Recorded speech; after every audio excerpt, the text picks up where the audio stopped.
अस्सलाम वालेकुम दोस्तों, तुम देख रहे हो अपना पंजाब टीवी ते मेरा मेज़बान अफजाल अहमद।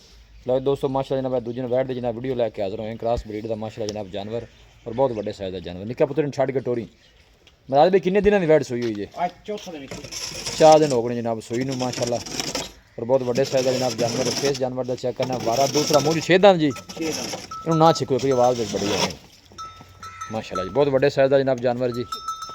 ये जान का थले जान दे ए बैक साइड जनाब आर्डर चेक करना है माशाल्लाह। मिल्क वाला आर्डर, कोई बादशाह नहीं पाई, साफ सुथरा माशाल्लाह जनाब आर्डर है जानवर का जी। और चलना फिरना माशाल्लाह जनाब जानवर का बड़ा खूबसूरत। हाइट जानवर की ब्रीड वाइज माशाल्लाह जनाब जानवर बहुत खूबसूरत है। फ्रीजन और चोलोस्तानी माशाल्लाह जनाब क्रॉस है। अरे देखो माशाल्लाह साढ़े गोल भी माशाल्लाह जनाब हाथ की चुआई वाला है। देखो जी मेरा भी 2 टाइम का किन्ना दुध कर दी पी हाजर मौके पर। जो कोई भाई आवे 2 टाइम आके चो लवे दी तसली कर 18 लीटर बच्चे फक्का दे के लो जी। 18 लीटर जनाब भाई मिराज की गारंटी है। कोई भी भाई मौके पर आके जनाब इन्हें चुआई कर सकता है। पिछे दे बच्चा है 4 दिन की जनाब सूई है। मजीद ही वधेगी अगे जी कोई मैला छड़ा पा के लो जी मैला छड़ा पा के इंशाल्लाह 20 तो प्लस करेगी जी।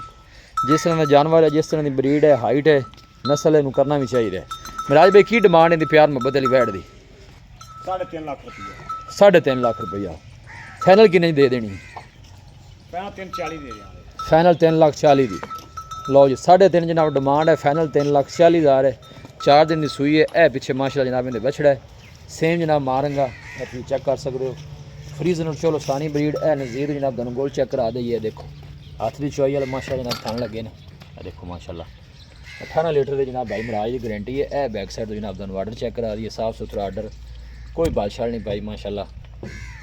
तो इंग्लिश गाँव वर्गा माशाल्लाह जनाब जानवर का आर्डर है। ये देखना हाले बिल्कुल पोली वैर पई है बिल्कुल नज़र आ रही। ये शाम निशा इना 3,40,000 कोई शफकत प्यार है या फाइनल पैसे से थोड़ा बहुत लो जी 3,40,000 जो भी भाई मिराज ने जरा मोल सोना किया वैट का मजीद भी शफकत प्यार बेचने की गल की कोई आ नहीं गल भी 3 दी शायद 7 मांग ले वो काम नहीं है। नहीं सही गल जी हो सोहनी होनी चाहिए है। कोई बहन भरा उत्ते भी बेशक की कोई टेंशन नहीं आता नहीं सोहना माशाल्लाह जनाब जानवर है। लोकेशन दोस्तों ना जनाब मैं शेयर करता जावा। तहसील दीपालपुर डिस्ट्रिक्ट कुकाड़ा जनाब साड़ी लोकेशन है। और रब्ता नंबर है जनाब 0301 45 52 144। इस नंबर है जनाब साड़ी व्हाट्सअप बनी है 0301 45 52 144। इस नंबर है जनाब साड़ी व्हाट्सअप बनी है। बस उम्मीद करने हैं कि साढ़े दोस्तों को आज की वीडियो बेहद पसंद आएगी। वीडियो जनाब पसंद आए वीडियो को लाइक करो, दोस्तों ना जनाब शेयर जरूर किया करो। मिलांगे जनाब एक अच्छी और लाजवाब वीडियो के नाल। अपने मेज़बान अफजाल अहमद दो इजाज़त। अल्लाह निगहबान।